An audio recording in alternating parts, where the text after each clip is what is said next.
Algérie, quelques 2000 étudiants et enseignants manifestaient mardi dans la capitale. Ils dénonçaient l'attitude du patron de l'armée qui maintient la date de la présidentielle au 4 juillet.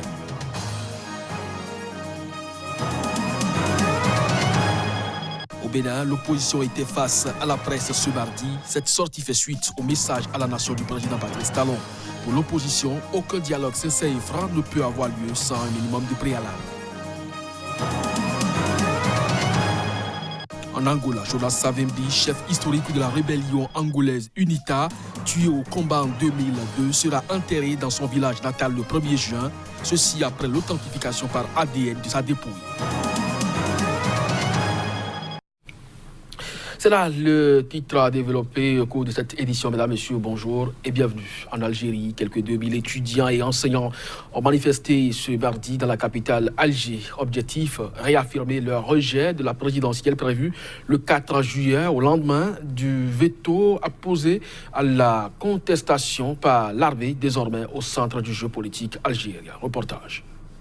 Face à un fort déploiement policier, les empêchant de se rassembler sur le parvis de la Grande Poste et de se diriger vers l'Assemblée nationale et le tribunal, étape prévue du cortège, quelques 2000 étudiants et enseignants se sont rendus devant le palais du gouvernement, siège des services du Premier ministre et du ministère de l'Intérieur. Devant le bâtiment, bouclé par les forces de l'ordre, de brèves échauffourées ont éclaté avec les policiers qui ont fait usage de matraques et de gaz lacrymogènes pour repousser les manifestants qui ont poursuivi en début d'après-midi leur marche dans les rues du centre d'Alger. L'objectif de cette manifestation, qui intervient au lendemain d'un discours du chef de l'armée, était de réaffirmer leur rejet de la présidentielle prévue le 4 juillet prochain.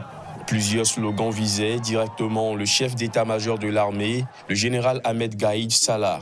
Devenu de facto l'homme fort du pays depuis la démission du président Abdelaziz Bouteflika, le général Gaïd Salah a de nouveau opposé lundi une fin de non-recevoir aux deux principales revendications du mouvement, dont l'Algérie est le théâtre, depuis le 22 février. Il a ainsi demandé le maintien de la présidentielle prévue le 4 juillet prochain pour élire un successeur à Abdelaziz Bouteflika et estimé irraisonnable et dangereux la revendication d'un départ préalable des personnalités du système au pouvoir. Jonas Savimbi, chef historique de la rébellion angolaise UNITA, tué au combat en 2002, sera enterré dans son village natal le 1er juin. Ceci après l'authentification par ADN de sa dépouille. L'annonce a été faite ce lundi de façon conjointe par les autorités angolaises et son parti. Seigneur de guerre aussi charismatique que controversé, Jonas Savimbi avait été tué lors d'un accrochage avec les forces gouvernementales angolaises le 22 février 2002. Sa mort a mis fin à un conflit qui durait depuis l'indépendance de l'Angola en 1975. Il avait été enterré dès le lendemain de son décès à Luena, à l'ouest, la ville voisine du Lucus, où il avait trouvé la mort. Mais des doutes persistaient toujours sur l'identité de la dépouille. Des tests ADN réalisés par des laboratoires sud-africains, argentins, portugais et angolais ont finalement confirmé que le corps était bien celui de Jonas Savimbi. Les restes mortels sont effectivement ceux du docteur Jonas Malheiro Savimbi et nous acceptons pleinement ces résultats.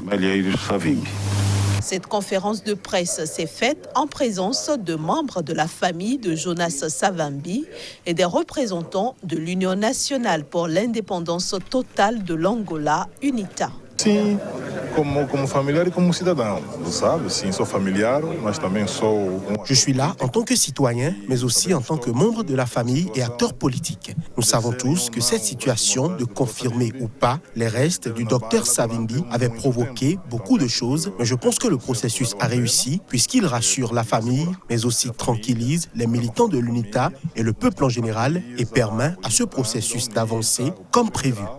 para que então o resto do processo se faça então como previsto. Désormais formellement identifiée, la dépouille de Jonas Savimbi sera remise le 28 mai à sa famille à Luena.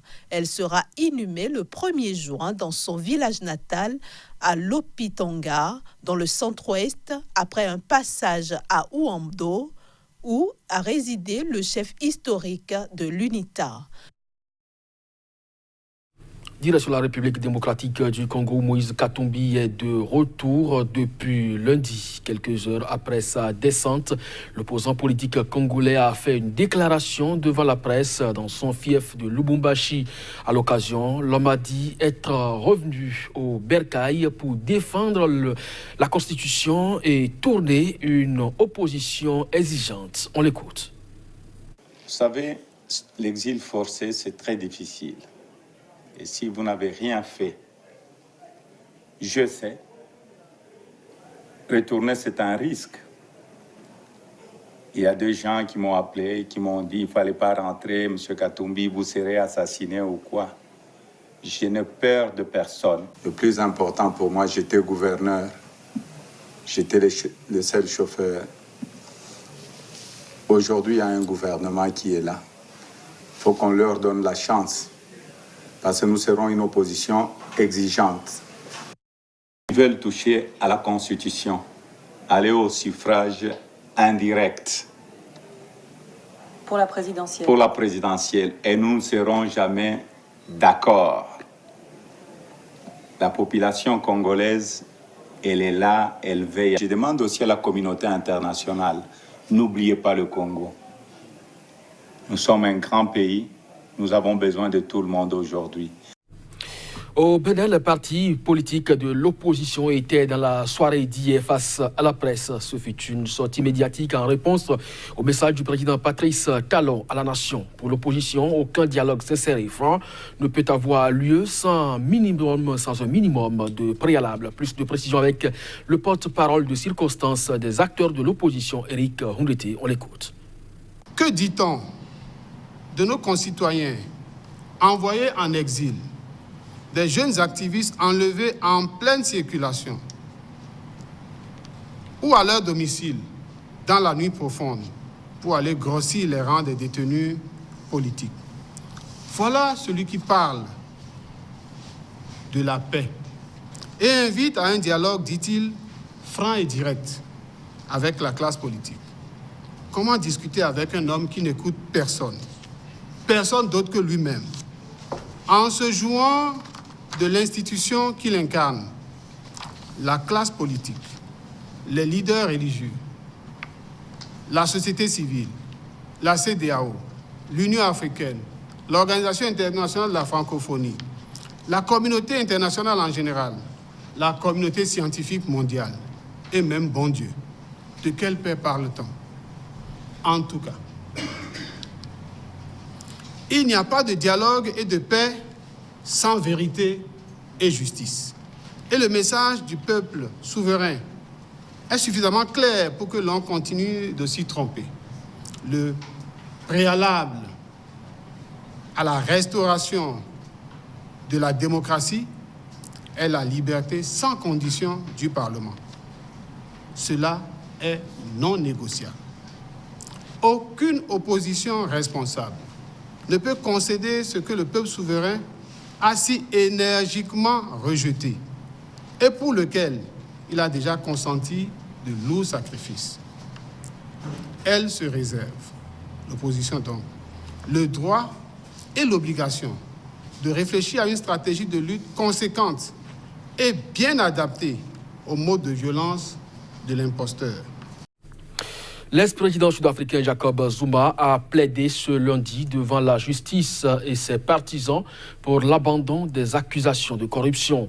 Il dénonce une chasse aux sorciers lancée il y a une vingtaine d'années dans une rocambolesque affaire de vente d'armes. Reportage.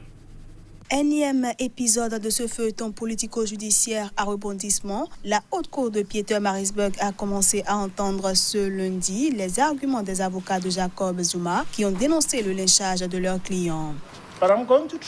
Je vais essayer de persuader tous ceux qui ont détesté cet homme sans penser une seule fois à ce qu'ils savent de lui et à ce que notre système devrait lui faire. Le point de vue fondamental qui a déjà été présenté est donc que l'autorité nationale chargée des poursuites commet une grave violation du processus constitutionnel, ce qui ne peut que justifier la conclusion que ce comportement est inconstitutionnel, mais aussi que le recours approprié pour ce comportement inconstitutionnel est une demande de sursis permanent et donc une ordonnance accordant un sursis permanent de poursuite.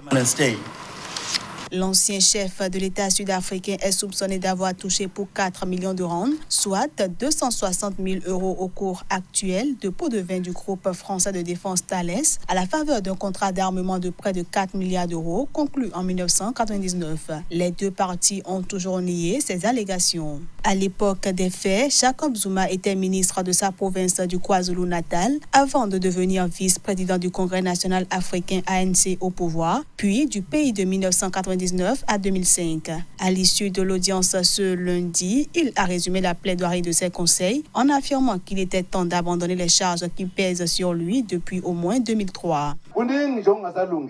Beaucoup de choses se sont si mal passées et les droits de Zuma ont été gravement violés. Nous avons aussi de nombreuses preuves pour le prouver. Les débats doivent se poursuivre jusqu'à vendredi prochain devant le tribunal qui décidera à une date encore à déterminer de continuer ou d'arrêter le procès de Jacob Zuma. Au Ghana, coup de théâtre au sein de l'équipe nationale de football. Asamoah Gyan, l'actuel capitaine des Black Stars, a annoncé sa retraite internationale à un mois du début de la Coupe d'Afrique des Nations que l'Égypte va abriter. Une façon à lui de protester contre l'intention du sélectionneur de vouloir nommer un autre capitaine pour le tournoi.